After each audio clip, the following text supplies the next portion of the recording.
Hey guys, welcome to your Mega News Roundup for August 30th, 2021.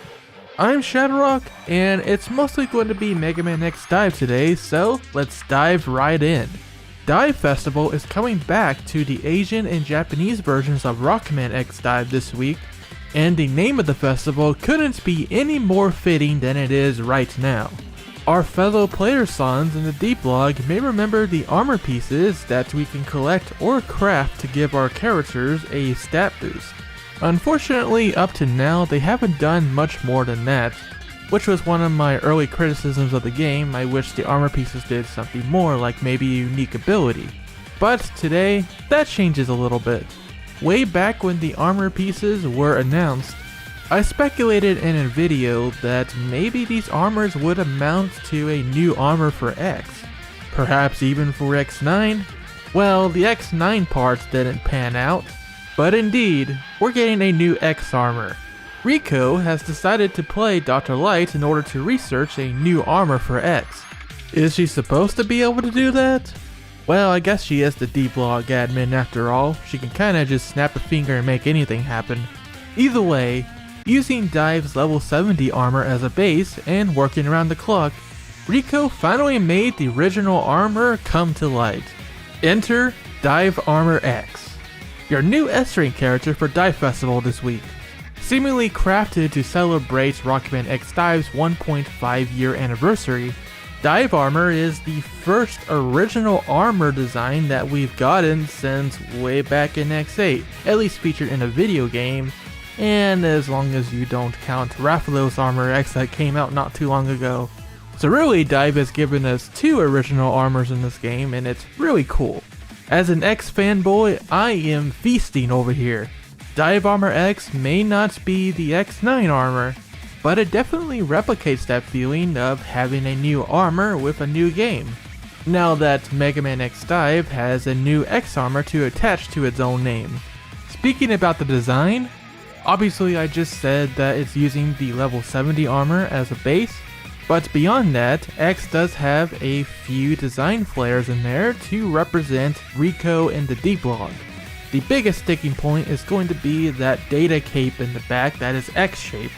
It really completes the look into something that's excellent indeed. Since this is an original armor, there's not much to say in terms of references in the animation. All I can say is, it looks awesome. And man, DiVE sure loves making our characters drop in like a superhero, don't they? DiVE Armor X's first skill is not a charge cannon dive.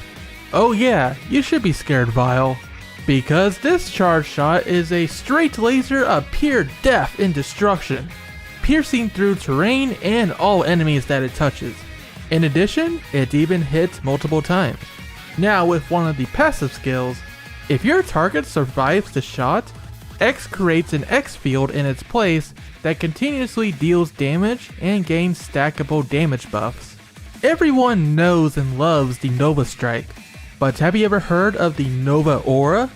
That is DiVE Armor X's other unique skill, creating a damaging data shield around X, and presumably with upgrades, when you activate Nova Aura, X gains a status guard shield and restores his own HP. So really, this armor has it all. Offense and defense. Kind of like Third Armor X, or as we love to call him, Tax, actually. That about does it for DiVE Armor X. In conclusion, I'm in love with this thing. It looks cool and it looks powerful too. This week's DiVE Festival will be on September 1st, running until September 8th. So you got 1 week to get DiVE Armor X until the following month, and so on. Those of you who follow the weekly DiVE streams may have noticed that I didn't do any 10 pulls at all on last week's banner. And I mentioned that's because I was saving for DiVE Fest. Well, as you can see, this is the reason why I was saving for DiVE Fest. Join in the stream this week as I attempt to pull for DiVE Armor X. I don't have a lot of medals, but I'll give it a fair shot as I continue my journey to collect all the X armors anew. For the rest of this video then, we're going to be heading on over to the global version of Mega Man X DiVE to talk about the absolute train wreck that is going on there. First of all, content wise, mostly you just need to know that the layer banner is out now. Of course, for those of us already playing the game, lair is nothing new. However, the global team kind of leaked 2 characters. Yeah, 2 characters, not just 1 this time. I don't know what's gotten into the marketing team that's in charge of the global version, but they've been making some interesting ads to say the least. Most of them featuring outright false information, like labeling Marino as a 5-star SSR character. DiVE doesn't even use an SSR ranking system. They just do B, A, and S, and the occasional C. That's it. But clearly the marketing team has no idea about that. They probably never even touched the game. And while I could sit here and nitpick the ads all day long, the main draw is the leaks of the characters I mentioned. First of all, we have what seems to be Halloween Sigma. His head gem is replaced with an eye, and he has 2 devil horns, so yeah, that's definitely Halloween character material. And then on a separate ad, they revealed ZX Advent Ale, which is probably going to be a skin since the base ale already uses the ZX Advent poses and her animations. But there you go. 2 more character reveals that, by the way, were not even in the data mines yet. They're not even in the game's data, except for some breadcrumbs here and there. So I guess Capcom just gave them a Google Drive link or something so they can download whatever they needed to use, but somebody neglected to give Nebula Joy a list of what not to talk about? You would think that after the Elia incident, the Nana incident, that Capcom Taiwan would be like, hey, knock that off. We don't need to be doing that. But here we are anyways. I guess it's not that surprising considering Capcom has leaked their own characters and weapons in the past. But that was by accident. No, the global version's just straight up advertising them. Hey, they're in the game, come download it right now, XD! No, they're not in the game, and they won't be for quite a while. At least until Halloween in Sigma's case. And once again, the ads show a clear lack of understanding of how Mega Man X DiVE even works. A lack of understanding of Mega Man in general, perhaps. And I speak from personal experience when I say every time I see these ads, they're usually advertising free gacha pulls. For example, I saw like 3 different ads from August 16th alone. Yeah, they were all posted the same day apparently. But every single one promised a different number of pulls. There was 10, there was 30, and then there was 200 gacha pulls. And by the way, that is not the case in the game. Yeah, there was a free single pull a day when the starter banner was active, and you got up to 2 S-rank character vouchers depending on how many days you logged in, but that was it. So not only are the ads lying, but apparently they can't even keep their lies straight because they keep changing the number of what they promised every single time. And as I covered in the last news video, this is only scratching the surface of what's going on behind the scenes. But the free gacha pool promise thing is definitely what's giving the devs a lot of flack right now from the player base, understandably so. So, with that in mind, I do have an update for you guys. Members of the Mega Man X DiVE Discord server recently had a voice call interview with Zero X, one of the staff members that is running the whole show for the global version, and apparently he also runs the social media page. They had a Q&A session that took place on August 28th, and Zero X did answer a lot of questions about different things that the community was curious about, considering the absolute train wreck that's been going on. Now, there is a lot of information to take in here, so what I'm going to do is just give you the highlights and some of the more interesting answers that is relevant to things I covered in this video and the last video, which you should give the last video a watch because I explained what was going on in full there. And of course, I'll give my own thoughts. The first relevant question I'm going to bring up concerns what we were just talking about. What's going on with those ads anyways?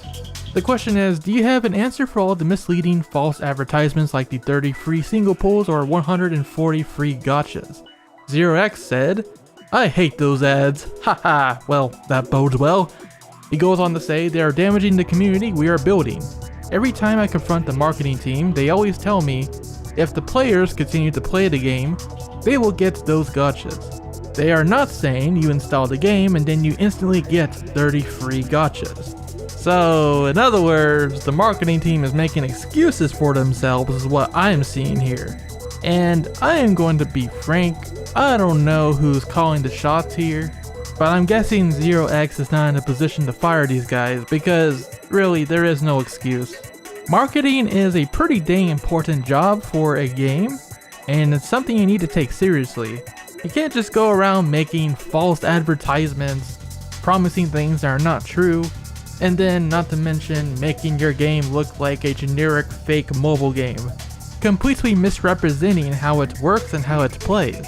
If you're getting paid to do that, I don't care if you know anything about Mega Man or not. Boy, you better be doing that research, because now the pressure is on that you better do it right, even if you have to pretend you know what you're talking about. But anyway, that does shed some light on things. There is a clear disconnect between the marketing team and the main team working on the game itself. It sounds like they are talking to each other, but one side is kind of just doing their own thing and not really caring. And I'm talking about the marketing team, of course. To be clear though, everybody on the team has made mistakes in one fashion or another. But now we know there are different departments, like the people running the show, the people doing the marketing, and the people that are actually doing the development work. And the showrunners I mentioned are only like 5 people strong last time I checked. 3 full-timers and 2 part-timers apparently. And yeah, like I said, they really need to hire more people. I don't think 5 is enough. But anyway, the fact that Zero X is just like, yeah, I hate those ads, that really speaks volumes about what's going on behind the scenes, and it honestly reminds me of the Deep Silver and Mighty No. 9 situation. Because, as a reminder, Deep Silver made that masterclass trailer where they said, crying like an anime fan on prom night. Wait, what? And I don't know if Concept approved of that, but clearly Inti Craze didn't approve of that, because Takao Aizu, the president of Inti, was going on Twitter and talking crap about it, basically. He really did not like that trailer. And it just reminds me of this situation too. There's really nothing you can do about it now that it's out there, but now you're taking the responsibility for it because now people are giving you flack for it. Just like with the promise of the free gacha pulls.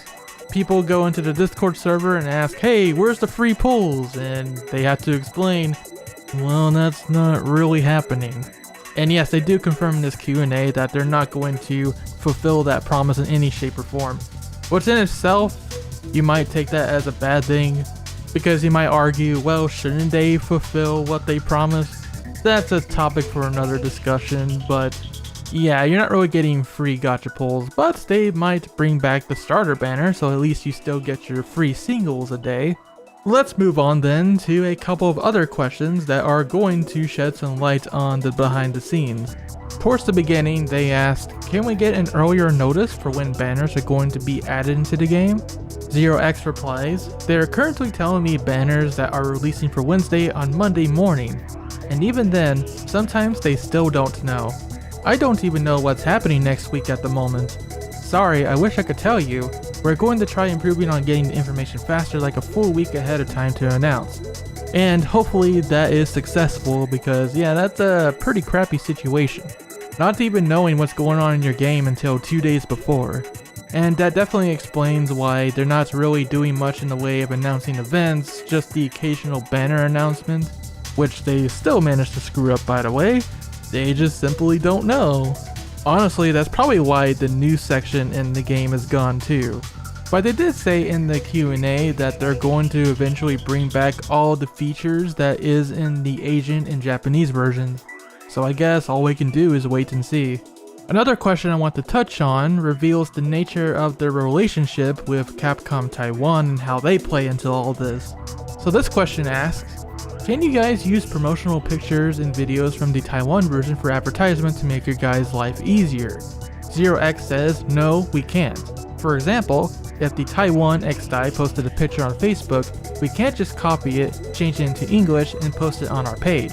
We still have to talk to them and ask if we can use this picture, and then they say, yeah. And then we have to ask if we can make changes like translating the Taiwanese to English, and then they ask, how are you going to change it, etc. We have to make a request for changes and then they have to approve it so we can actually use it. What we usually do is send in a batch of requests at the end of the month so we can get as many photos as we can for approval at once, instead of sending a bunch of individual requests.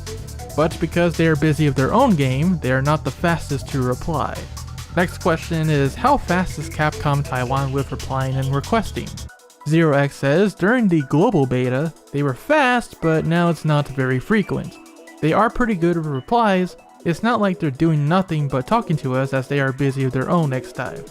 And just to reiterate, he does say they do have Photoshop editors, but they have to get permission from Capcom Taiwan first and then they send them the picture. And one more thing I want to read before I give you my thoughts is, will you guys be adding the Monster Hunter Rise collab? ZeroX says, no, we don't have the authorizations to use the Monster Hunter IP, most likely not. We can possibly do Devil May Cry because we have the license for that, and indeed, Nebula Joy does have their own DMC mobile game, but he goes on to say, I'm not sure about that. No guarantee, that is way out of my league, sorry. So as a quick recap, last video we discussed Protodude's tweet that said that Capcom USA was talking about possibly working on X-Dive, but they ended up passing on it because they saw all the Western Mega Man fans playing the Taiwan version already. So ultimately they concluded that the global version wasn't even needed at all. Furthermore, Protodude's own source was taken aback when he heard the news that Nebula Joy was handling the global version. Even for that guy, that came out of left field. And honestly, looking at all this, I believe that's what got us into this mess in the first place. There isn't really the interest there to support the global version as much as they should. So this is feeling like a case of, you know what, Nebula Joy, do what you want, you're on your own, but you still gotta ask us for anything that you use of ours. Capcom is not completely hands off with it, but at the same time, obviously their priority is on their own version of X-Dive, not the global. To put it simply, Nebula Joy is between a rock and a hard place right now. And honestly, I don't envy their situation in the slightest. So what can Nebula Joy do with the global version? To paraphrase it, they explain in the Q&A that, well, they can fix bugs, and that is something they are continually working on. They can create banners that are unique to their version, not like new characters or anything, but they can make different kinds of banners similar to what the Japanese version did with the X Armor banner, having Iris and so on available at the start, those sort of banners. And he does say if a feature is coming to the Taiwan and the Japanese version, it's going to be coming to global as well. But that being said, they cannot make any changes to the core gameplay or make any new features of their own. That's going to be on Capcom to do, obviously. There's a lot of other information just like that in the documents that I will put in the link in the description below, so you can read up on the whole thing yourselves. I just want to cover the highlights and give you an idea of what's going on, and we'll talk about one more question here as we end things off. The very last one, actually. What was up with the IP address issue? You may remember that the global team was asking for their IP address for troubleshooting issues, and they also asked for people's email addresses for contests, but that's besides the point. Here's the answer. We apologize for that happening. It never should have to begin with. That cost us a lot of controversy. Oh yeah, I bet it did. Nonetheless, we only got 1 or 2 IPs and then we rejected the rest of them because we only needed 1 to fix the issue. So that's good to hear that they're aware of the issue and they're not going to be doing it again from what it sounds like. And just the fact that it didn't even get that far in the first place in terms of getting people's information. Is it still shady? Oh yeah, it is. But you know what? I'm all about people learning from their mistakes and trying to do things over again the right way. So I'm glad to hear they did learn their lesson. Now we just need the marketing team to learn their lesson too. Oh boy. Honestly, what I will say is, once again, I do hope they get more people in the team. They really need the extra help. And do something about that marketing, man. That's gotta be priority number 1 because, yeah, like ZeroX said, it's really just tearing apart their community right now. That is not a good look for the game. Godspeed and good luck is all I can say. You said in the Q&A that you're going to be lasting more than a full year? Maybe not necessarily 5 years, but you say you're gonna be just fine? Well, it's time to get your act together and prove that. Alright guys, we only have a couple more updates for today. We'll finish off the Rockman DiVE news with the announcement of a new motorcycle helmet that's DiVE themed. Whoa, hello there. Anyone who remembers the ramen snacks that were DiVE themed from a while ago might remember the name E-Ready, the electric bike and scooter company that was giving away those scooters as a giveaway for these snacks. Similar thing here, this is probably just going to be Taiwan only, but nevertheless it will eventually be a product you can buy, at least if you are in the region. But unfortunately we don't have a price or release date just yet on it, but hey, it exists and it looks pretty neat. But seriously, we need a Green Biker Dude edition, where's that? And finally, Rockman-chan Chapter 9 is now available, albeit in Japanese. In this one, we see the Light family celebrating Christmas and New Year, but none other than Bass crashes the party, and the usual antics ensue. If you want to see it for yourself, check the link in the description below. That's gonna about do it for today's Mega News Roundup. Everybody, I want to thank you all so much for watching and supporting the channel. And speaking of support, I do want to thank our GA class supporters, LML123, Chaos Bankai, Zero Scarlet, Adrian Cauldron, Vince Crystals, Rose Maverick Saiyan, Rico Syndrome, and Austin Buford, and all of the ShadowRockZX channel members. Stay tuned to ShadowRockZX for all things Mega Man and this upcoming Rockman X DiVE stream when we try to get DiVE Armor X, which is happening on Wednesday as usual. Also, on the same day, there's going to be an Anti-Courage stream at Bit Summit, where they're going to be announcing a new game, perhaps? As well as updates on Gunvolt 3, and another Gunvolt kind of looking game called Kojin that they're working on with another developer. That's going to be cool to see, so there's probably going to be a reaction stream that Wednesday night. We'll definitely keep y'all posted on the channel page, so stay tuned to that. Until then, rock on and have yourselves a great day or night.